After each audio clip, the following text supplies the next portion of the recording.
gelombang kedua, Angkatan 12, kelompok 1. Hari ini saya belajar terkait isu-isu kontemporer. Secara singkatnya, isu kontemporer adalah kejadian atau fenomena yang berlangsung saat ini dan menjadi perhatian publik karena dampaknya yang signifikan.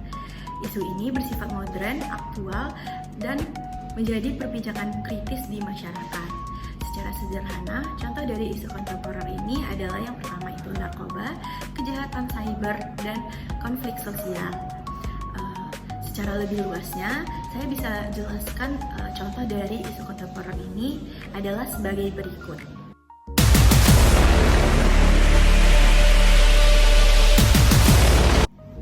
Dalam pembelajaran ini, saya mempelajari bahwa penyelesaian dengan beberapa tahap. Itu yang pertama dengan melakukan identifikasi dan deskripsi isu. Terus yang selanjutnya yang kedua dengan melakukan pemilihan dan penapisan isu. Dan yang ketiga dengan pendalaman dan analisis isu. Dan yang keempat pemberian alternatif solusi atau rekomendasi kebijakan yang akan dilakukan.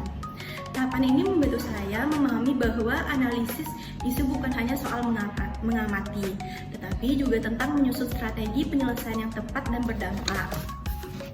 Kami juga memahami bahwa isu kontemporer tidak berdiri sendiri, melainkan dipengaruhi oleh perubahan lingkungan strategis. Untuk menganalisisnya dibutuhkan modal insani seperti intelektual, sosial, ketabahan, etika, moral, dan kesehatan. Selanjutnya, materi yang belum saya kuasai adalah cara menentukan teknik yang akan saya pakai yang paling sesuai dengan kasus yang akan saya angkat.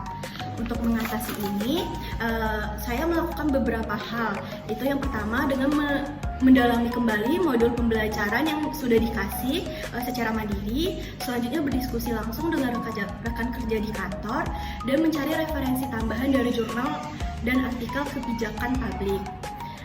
Nah, untuk memperkaya pemahaman saya melakukan yang pertama itu membaca literatur tambahan yang relevan dengan modul.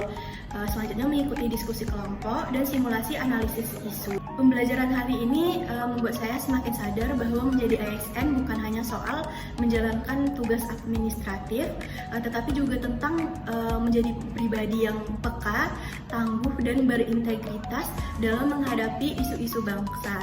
Saya berkomitmen untuk terus belajar dan berkontribusi aktif dalam menyelesaikan isu kontemporer. Mari kita lebih peka terhadap isu yang ada di sekitar kita, karena dari kepekaan itulah lahir solusi yang bermakna. Terima kasih.